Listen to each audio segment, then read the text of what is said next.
Gawa tayo ng kamote Q. Pero itong kamote na to violet. Kumbaga, tsaka ito organic na organic ito kasi wala naman, hindi naman yan lagyan ng abono. Sa may kaingin yan, tinanim. Doon sa may kaingin. Kasi yan, may saging. Tanim-tanim dyan sa likod bahay. Itlog ng aking mga brown layer chicken. So, pili tayo ng ating ano ito? Ito yatang itanim po Pero hindi, sarap din yan. Gusto ko magtanim. Gawa tayo ng pang merienda. So, ito lang pang merienda natin. Tapos, yan na, madami pa yan. Gasan natin. Gasan. Bilis-bilisan lang natin, no? Tapos, ito. Diba?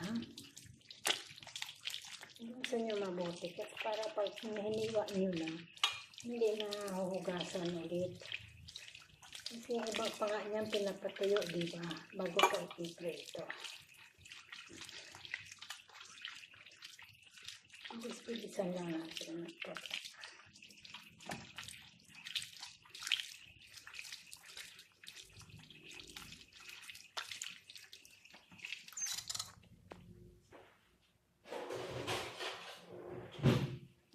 Natin guys, no?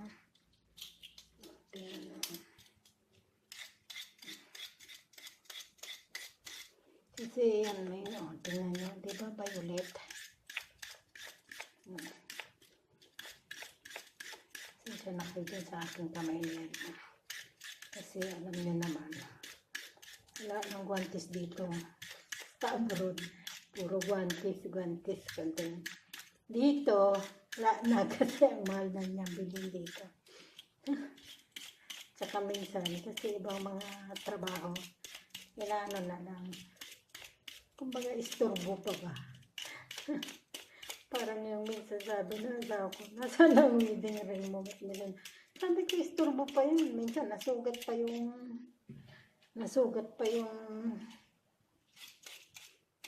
mukha ko. Biglang nagpunas ako ng pawis sa mukha. Nasugat pa.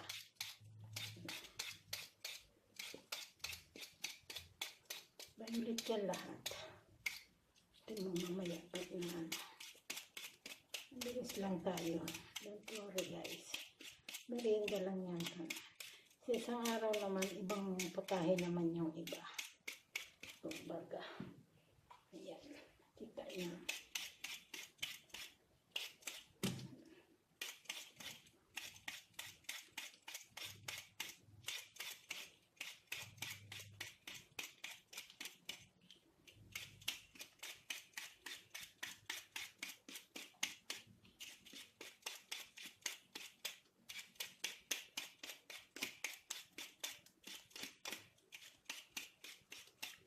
Ito naman, makikita nyo, kahit doon sa mga hindi na premiere na mga video ko, pag nasilip nyo, makikita nyo doon, merong sa uling ang luto, merong sa ano. Pero ito, kailangan nyo yan.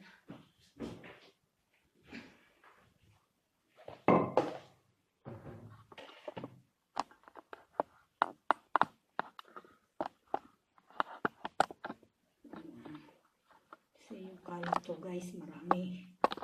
Yun naman. Wala naman akong katulong. Cannot afford na ako magkatulong. So, kaya kong gawin yun na lang. Muna background lang habang nag-aaral pa sa sa background. So,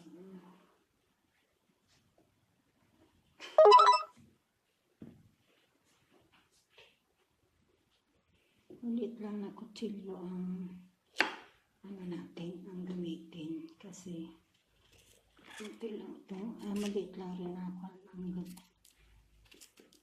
ang kamote. Pero pag malaking itak ang ginagamit ko. Kasi para hindi madurog ang ayan. Medyo i-slide natin. Para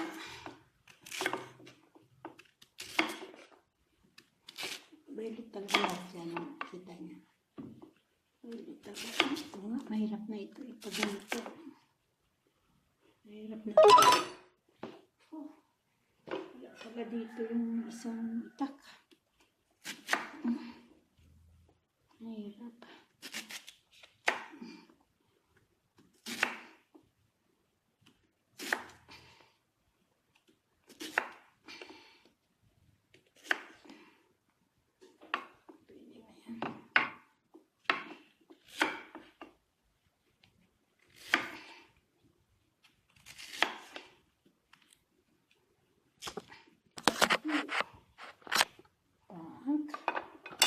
Yan ang ano nang nag-iisa.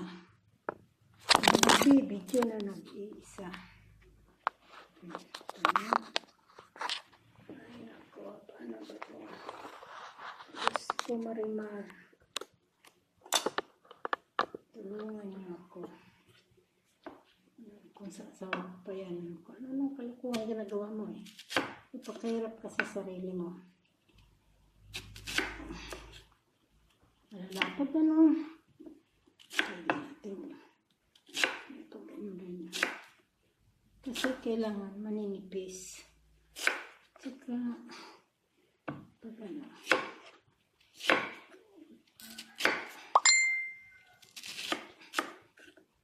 Saka pagluto mo niyan.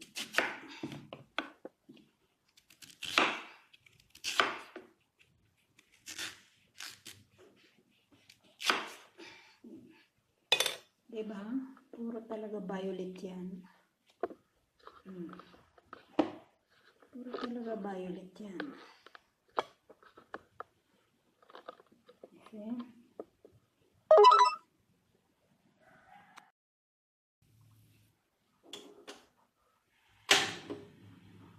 So, dito na tayo guys. Prito na natin yung ating kamote. Diba? Ayan o. Puro violet talaga yan, ha? Ayan. Organic na organic. Ako, pag nagluluto ng ganito, banana Q o ganito, ang ginagawa ko, ayan, may asukal na yan. Asukal na yan. Nilalagay ko muna yung asukal. Yan, konti lang. Konti lang ang asukal. Tapos, ay saka ko na ilalagay yung kamote. Bakit? Kasi asukal, hindi naman agad-agad yung asukal ay matutunaw yan o magmimelt yan kasi kumbaga particles, diba? So habang niluluto yung kamote, matutunaw yung ano, so kapit na kapit. Dahil kung unahin mo yung kamote, luto na yung kamote, lagay mo pa yan, o hindi pa yung kakapit ang asukal sa kamote. So, unahin mo yung asukal. Pag uminit na yung asukal, ayan na, mainit na ang camera. Mainit.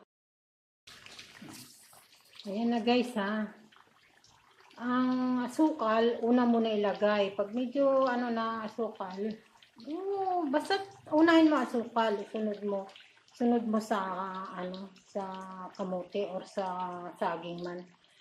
Kasi pag lutong-luto na bago nilagay asukal, hindi pa to na yung asukal, titigas na yan na sobrang o masusunog na yung kamote mo. Pero kung unahin mo ang asukal, isunod mo ang kamote, tama lang nag-melt yung asukal, tama lang ang pagkaluto ng kamote. Yung medyo toasted na, pero malambot ang gitna, ayos lang. Para ganon. Yan ang ano ko. Saka dapat dito sa ano na to, sa kawali na ito. Kasi makapal yan, hindi yan yung mga maninipis na ano. Kaya hindi masusunog. At saka isa pa, dapat talaga yan, di ba? Deep fry. Kumbaga, puno talaga, marami talagang mantika. Pero, siyempre, alam mo na, nagtitipid. So, ganyan guys. At ano na natin ang kuan mamaya.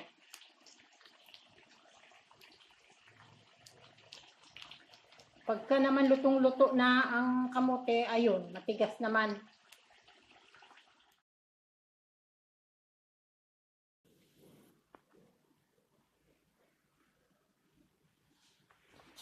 Yan. Kain na po tayo. Ito ay yung violet na kamote. Organic na organic po. Galing talaga yan doon sa Kaingin, sa Inukay. Hindi lang ako makarating doon. Hindi ko na kaya. Pero nung araw, Diyos ko, nung bata pa ako, talaga namang pasaway ako eh.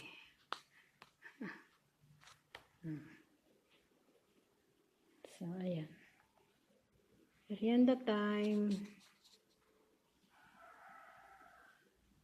Salamat sa inyo.